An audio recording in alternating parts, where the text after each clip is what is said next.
To the grand reception of Tariq Rahman, the de facto leader of, from BNP, to the son of Khalida Zia, returning from London, and which will obviously rejuvenate the voter base as well as the party's workers, right? Now, coming to the entire topic of this podcast, like what is the current situation on ground in Bangladesh, political situation, and how the election will be run, and what are the possible outcomes. Now, if I have to divide this entire battle, obviously on one side you have BNP, which obviously Bangladesh has been ruled by uh, dual parties, BNP and Awami League.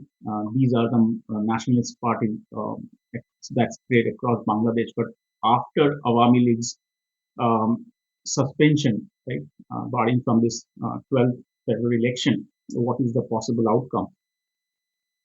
Now, BNP has been now touted as the major party for the what we also predict from the intelligence domain that they will obviously be the single largest party that will the outcome of the election. They will become the single largest party. But let's discuss like what is the current landscape of different political parties in Bangladesh. So one side you have BNP, that's obviously rejuvenated under the current leader, Tariq Rahman. On the other side, you have Awami League, which has been banned. And the situation is such that there are few other alternatives the parties thinking about. Obviously, one alternative is that creation of a coalition between the independent. They will all the leaders, the MPs, and all the prominent leaders of Awami League will form a independent coalition, like single. They will nominate themselves as a single independent candidate and form a coalition, which obviously bypass the rule of forming a party or under the banner of Awami League. So they will do that. That's a more probabilistic um, current situation. What we are looking at, they will form an independent coalition and obviously fight in this election. That's one. Option number two is obviously uh, there are they will create some proxy like Awami League will declare some proxy small parties and the name of the parties which are being taught discussed is like one is of the different secular and micro parties, left-leaning parties, and Workers' Party of Bangladesh is the most talked about, like Workers' Party of Bangladesh. Then Jasod, which is JASOD, Jasod, then Communist Party of Bangladesh. These are the three prominent proxy parties which Awami League will support out from outside, so that their vote base or vote bank will transfer to these parties, right?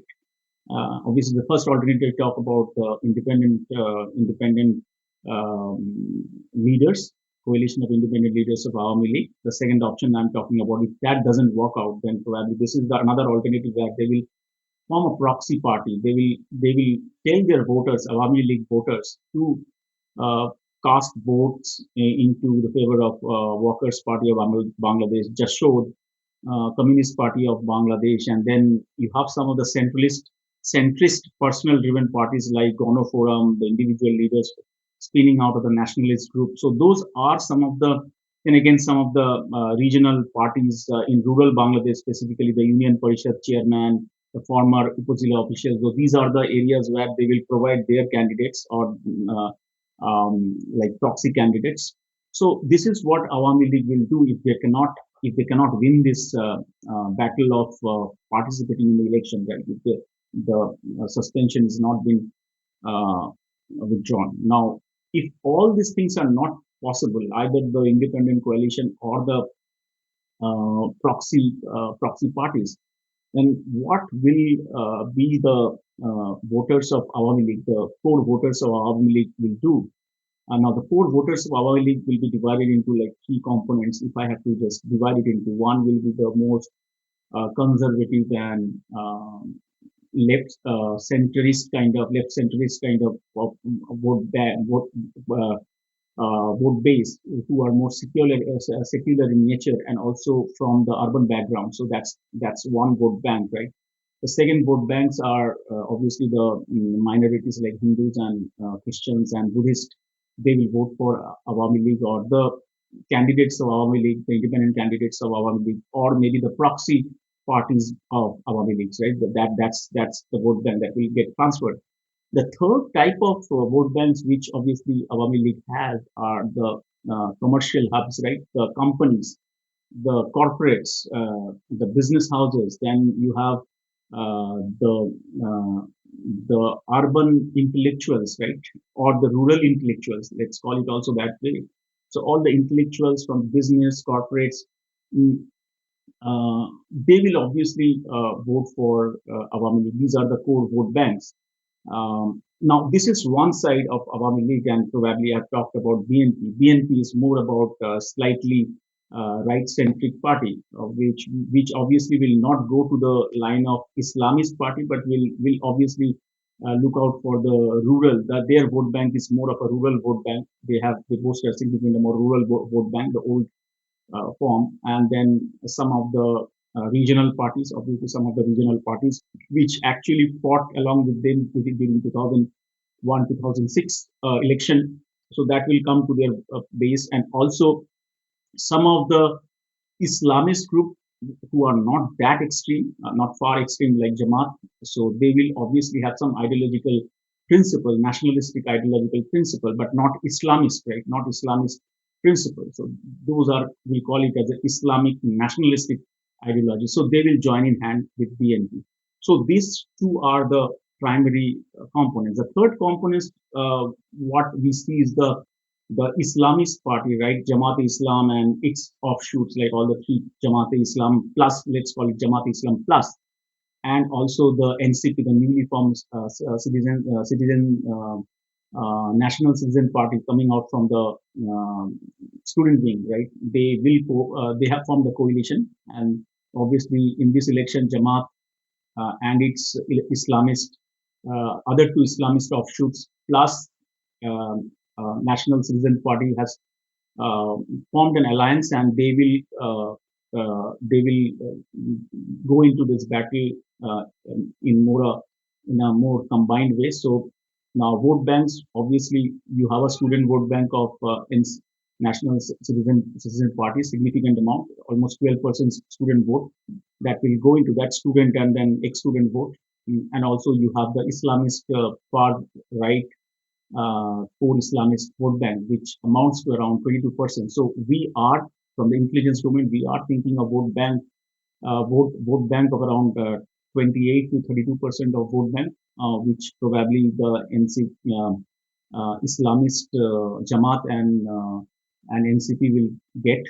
We are estimating around 36 to 38% or 34 to 36% kind of which BNP will get, and rest will be there are some Ershad party, right? All the Jono Eco Forum and the old offshoot of ex-president Ershad, who has different 18 small regional parties, and they will obviously form a larger chunk of kingmaker for this entire election.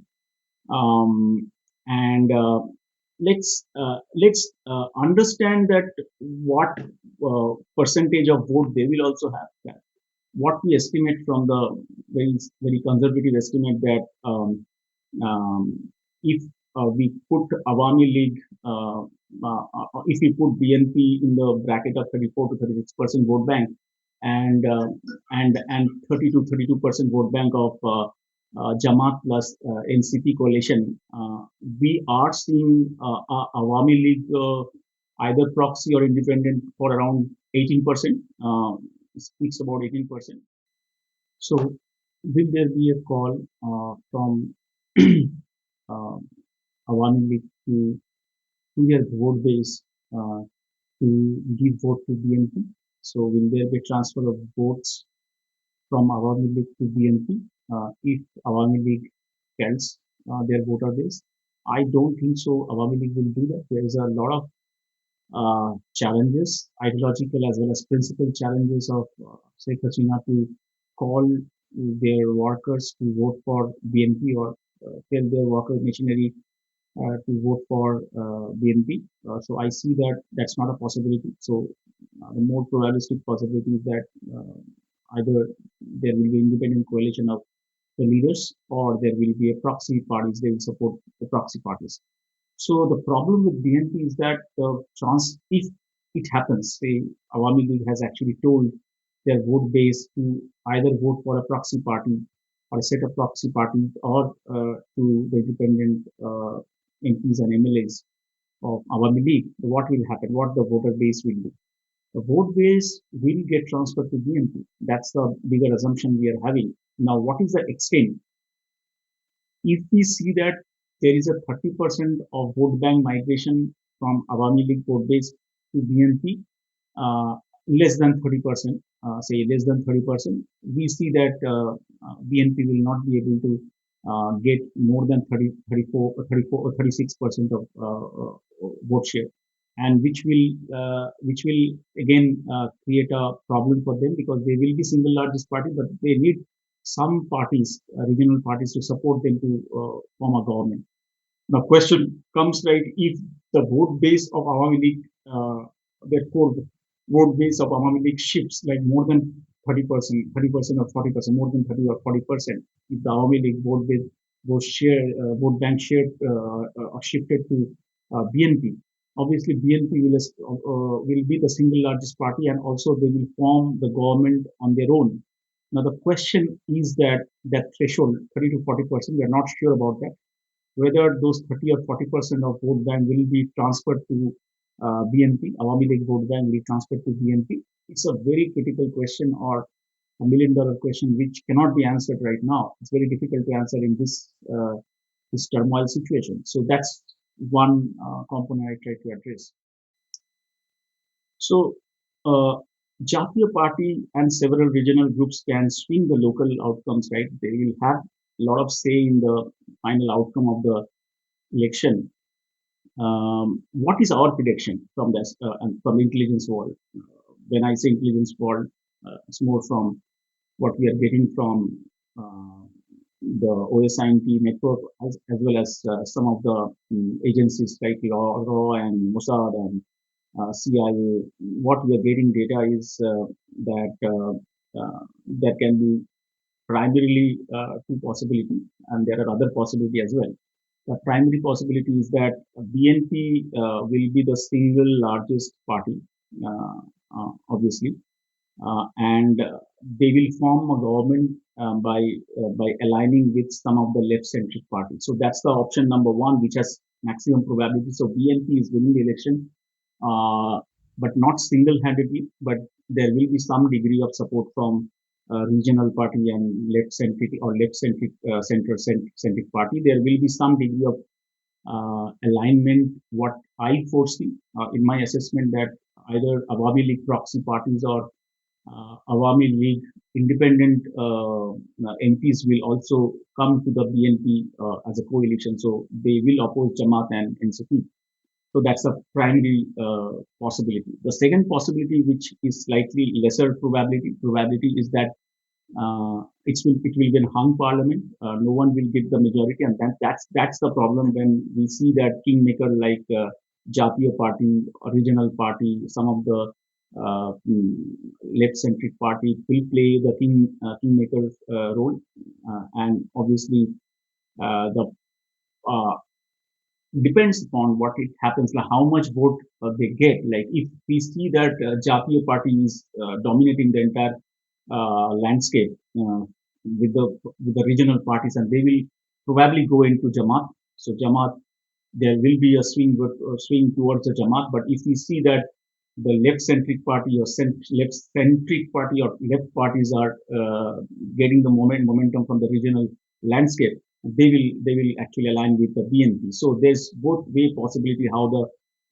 but there will be a hung parliament, and I mean there will be a larger coalition, obviously, and the government will be more or less unstable in nature, right? What is India's now coming to the what India should do now? Coming to the what should India do before the election? obviously that there should be a proper uh, concurrent and fluent diplomatic posture where they should also India should tell that there should be a free and fair election without violence. That's one. Then quietly engage with all the main camps, BNP, mainly the BNP leadership, then Awami League proxies, and also Jatiya Party and peace civil society groups, right? So those are the entities which India should engage in the background. Consular and minority protection is another area that India should vouch for, that there should be a minority protection during the election. Hindus, Buddhists, and Christians should be given equal opportunity for casting their votes, and there should not be violence.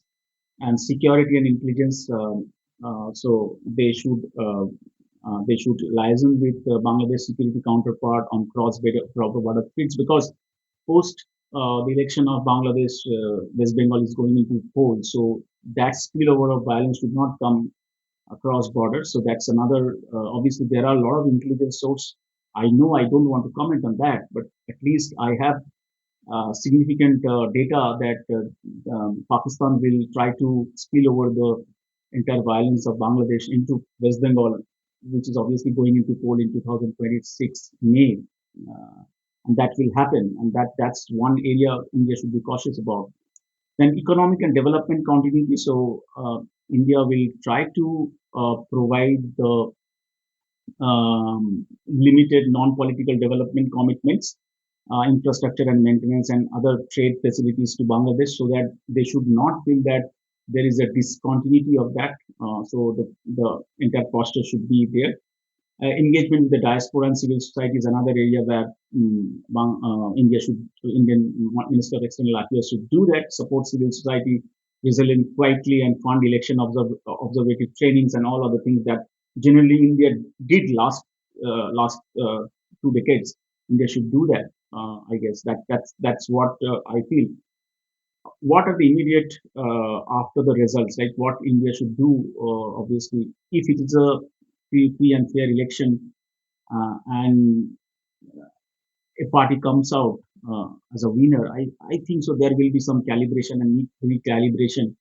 If BNP win the election, then probably India is more relieved. And since India is recalibrating themselves with BNP, they had a bad experience when BNP was actually did a coalition with Jamaat in past, and there was a lot of problem, right? So they want to bury the past, and they want to India want to again engage with BNP. BNP wins, and obviously there are a lot of recalibration India will do. Then India will obviously work with the new government of the day, to protect the minority rights and people to people connects, and also the development programs what India was doing. Security cooperation is another area where India will try to work with Bangladesh new region, new government of the day, to find out a way to kind of continue that entire security cooperation, which was there during the Awami League. It will take time, but it has to be done. Economic levers, obviously, this economic area is another area India will work with Bangladesh in trades and all of things, and obviously diplomatic hedging. We call it diplomatic hedging because in any international forums, Bangladesh should not at least be neutral, not be against India, or should not be uh, aligned with Pakistan. Now, the problem with India is that India often was elusive about. I often talk about that there was a raw report in 2001, 2000, 2021, 2022, 2023. Three consecutive reports raw has submitted to government of India that the landscape of political landscape and the mass the ground, I mean, the Bangladeshis, the perception of Bangladeshis towards Hasina is changing because of corruption.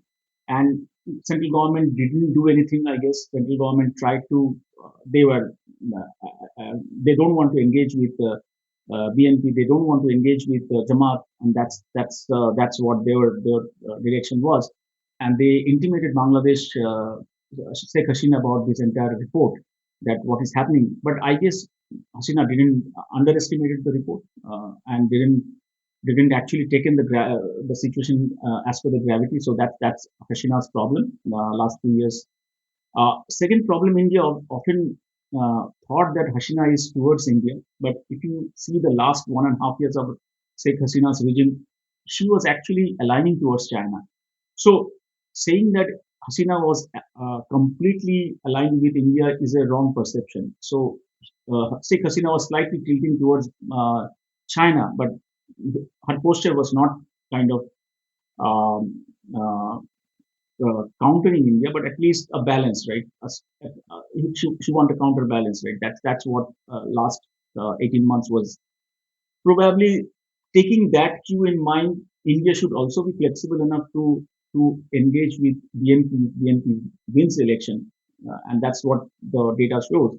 And they should at least not find a very comfortable place in BNP's direction, but at least they should be neutral, at least not counter offensive against India.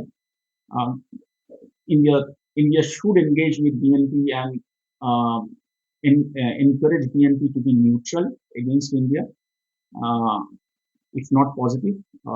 So that's how it will play. Thank you for watching. Good night.